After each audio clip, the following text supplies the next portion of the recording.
welcome. Name and address for the record, please. Good afternoon. I'm Adrian Whitcomb, 316 54th Street, Newport News. I'd like to speak, excuse me,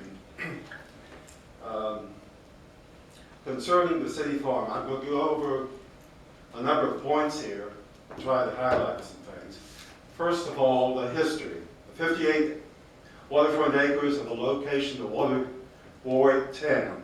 It was chosen by Preservation Virginia in 2010 as being one of the 10 most endangered historic sites in Virginia. And in addition to Warwick Town, there were Native Americans that occupied the area before that, and as well as the Civil War fortifications in that area. The citizens. People have anticipated the use of the waterfront area park for many years. Some have even purchased homes based on the fact, what they thought was the fact that the park would be open in a short time, and still we haven't had access to that park. And also more than 6,000 people have signed a petition, and when some of us go out, and by the way, most of the petitions were gathered at polling places on election day, so that pretty much assures that these are people that voted in Newport News. But when you ask people, 90+% are willing to sign the petition. The possibilities. Now, we do like grass and trees, but we are not against other things in the park. For example, if you consider what's in Huntington Park or some of the other parks in Newport News, whatever is appropriate. But what we do think is it should be a citizen task force that decides what would be located. And that's what was decided in the master plan approved in 1991.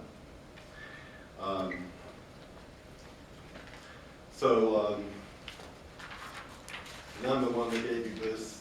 But if you look at this right here, this was actually approved the year before the master plan. This is the master plan for the Deep Creek Mitchell area.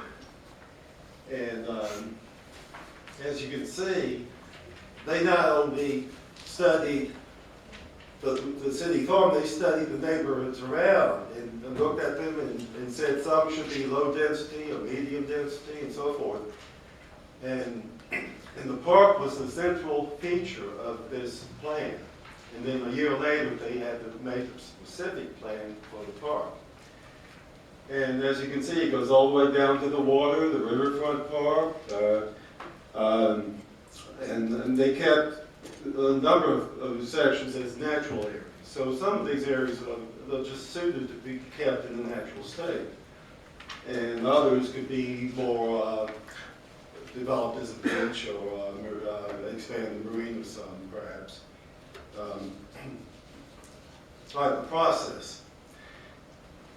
A long, detailed process, two processes actually, with 1990 and 1991, included in coming up with these two plans.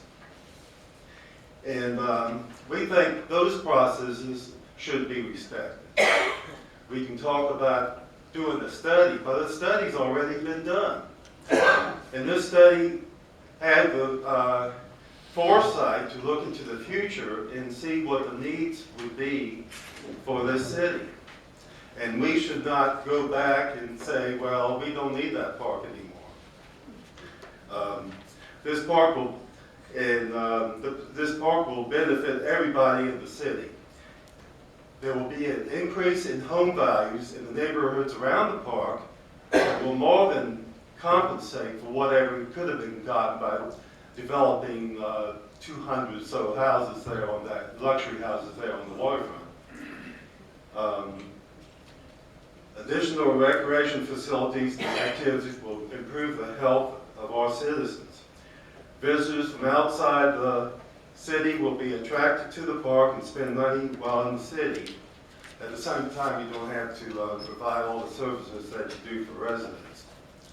Now, another, of course, it would be attractive to businesses, new businesses moving to the area because they want things like parks for their employees. Mr. Workman, your time. Okay. And I do want to point out these pictures are just a few. I got hundreds, actually thousands of photos. But these are some of the groups meetings we've had. We had that one at First Baptist March of last year. Close to 200 people came to that. And you have the petition. That's the petition that we've been circulating. So I have a question on the petition, if you don't mind. I keep hearing about 6,000 or 7,000 signatures, and all I've ever seen is the blank one. Where does this petition exist? Has it been provided to anybody with all the signatures? No, we haven't presented it anywhere yet. All right. But we will go through the process and eliminate any duplicates, so we will try to get it as accurate as possible. Right. And I want to make one point that I've got to be courteous to the people behind you. We're getting late in the hour. but it was mentioned about residential or mixed use not being in the plan, but it's, if you look on page 139 of the draft plan, and it says something about, in parentheses, residential or mixed use, and as being an alternative for the city farm. So it's in there, and that should be taken out. Absolutely.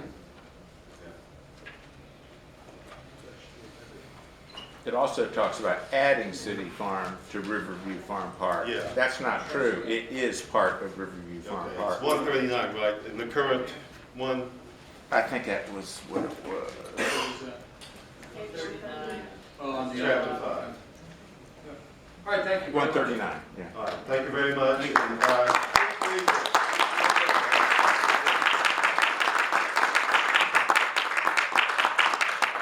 I think it might be important to read what it says.